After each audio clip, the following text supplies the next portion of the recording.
Greetings and salutations, you fine people. My name's Scotty O, aka the Gen Z Attorney, and I currently work as a private litigation attorney in North Carolina, and I make videos on this channel breaking down the spiciest legal cases of our time. And today, I'm debuting a new series on this channel, a series that I'm calling The Quick Fix, where basically, I don't get too in-depth on the case, I just give you the quick and dirty facts and details to keep you informed about what's happening. And today, for our first ever episode of The Quick Fix, we are talking about the singer David, and the fact that a 15-year-old's body was just found inside of his car. And trust me, you are definitely going to want to stick around to the end of this to get all the facts on this case. But before we jump into that, if you learned something new today, be sure to drop a like down below to let me know. And if you like this kind of content generally, then subscribe to come back for more. But most importantly, I want to connect with you all, so I'd love to see you all over on X. You can follow me at the Gen Z Attorney, or you can tune into my Sunday afternoon live streams. I'm live every Sunday on YouTube at 6 p.m. Eastern, talking about the cases live. But without further ado, let's jump into this video. And so today we are talking about David Burke, who is better known as the singer David, or depending on how you want to pronounce the spelling, D4VD. David is an up-and-coming singer in the indie alternative genre, who originally got his start in the public eye as a famous Fortnite YouTuber. During this time, he started making music on the side, and the music ended up going viral on TikTok, which led him to transition into being a full-time musician. Now, admittedly, I had no idea who David was before hearing about this case, but upon looking into what songs he's got on TikTok that have gone viral, I instantly recognized them as songs I've heard like a million times by now.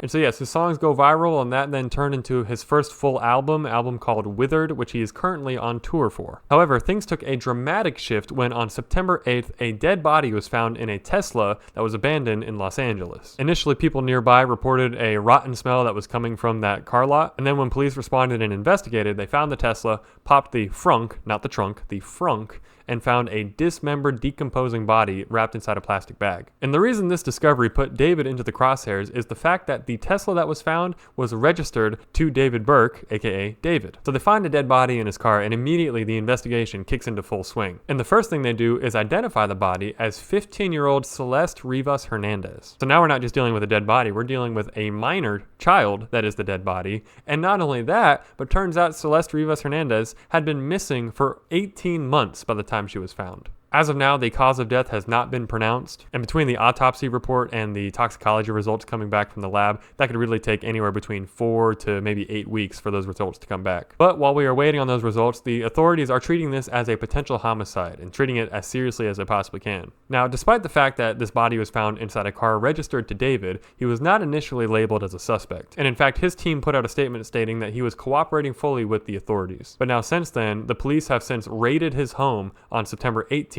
looking for any evidence and seizing many different items that they could potentially tie to this case. It's also notable that David has canceled all the remaining dates on his tour and is being dropped left and right by different brands and ad campaigns and even other celebrities that are unfollowing him. Which brings us to the real meat of this video and how all roads lead to David, because there are just way too many coincidences to just brush off here. Now, of course, I'll preface all this by saying he is innocent until proven guilty. In fact, at this time, he has not even been charged with any crime. But as we're about to find out, there are just a ton of facts and connections that tie this victim to David, and these are facts that just simply cannot be overlooked. So, what are all these coincidences I'm talking about? Well, first and foremost, around the time that Celeste had gone missing, her mother recalls Celeste telling her that she was dating a boy named David. The mother did not know what David this was, but obviously the person that we're dealing with here is named David. And considering David got his start in the Fortnite content space, he already had a huge Discord full of people that were basically documenting his every move. And it seems to corroborate the fact that David was dating somebody, in this case happening to be Celeste. Now, what's especially notable about all this is that David and Celeste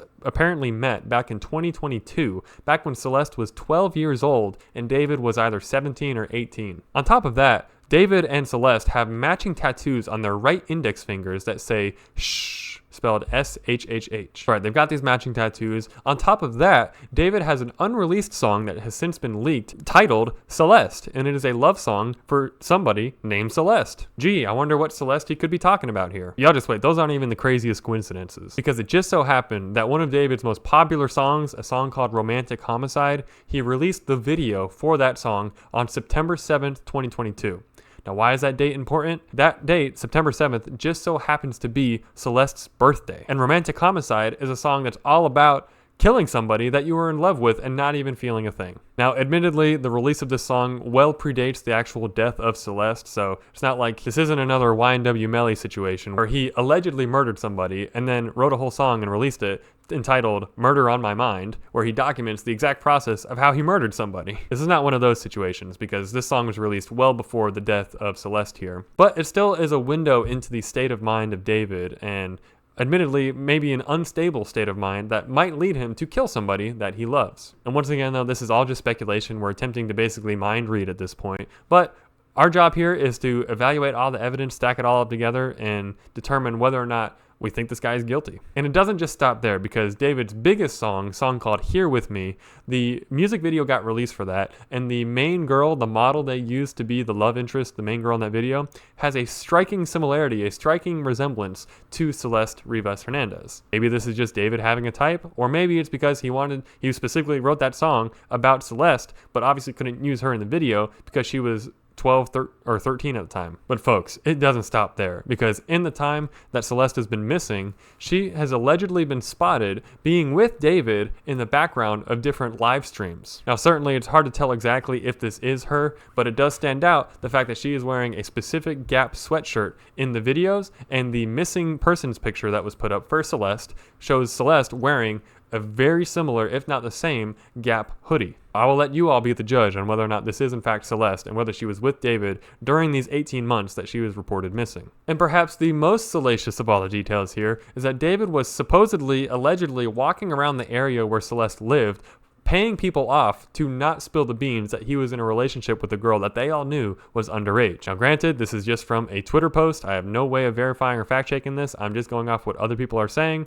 It may prove totally untrue, but we're rocking with it anyway for now. And finally, of course, you got the big facts here, which is the fact that the car was registered under David's name, and the fact that the lot where the car was found was apparently only about a block and a half away from David's house, his LA home. So yeah, you all tell me, are we just grasping at straws here? Are we connecting the dots like crazy conspiracy theorists? Or are these actual real coincidences that deserve to be weighed heavily and not overlooked? Now, I'll run some defense for David for now, just to give the facts that are actually beneficial to him. First and foremost is the fact that he was on tour across the country at the time that this body was apparently dumped. So it seems effectively impossible that he was the one that actually drove the Tesla there and dropped it off with the body inside. On top of that, the fact that his legal team has said he is fully cooperating with authorities, of course, indicates to some extent that you've got nothing to hide, because yeah, the worst thing you can do when you are guilty is to start fully cooperating with authorities. And so the fact that he is cooperating does give us some insight into this situation. But all in all, it's looking pretty rough for David here. And of course, this is super early into this investigation, but that's why I wanted to make this video now, to get it all out there, let you all know everything that we currently know, so that way anytime there's big developments, I can bring those to you as well,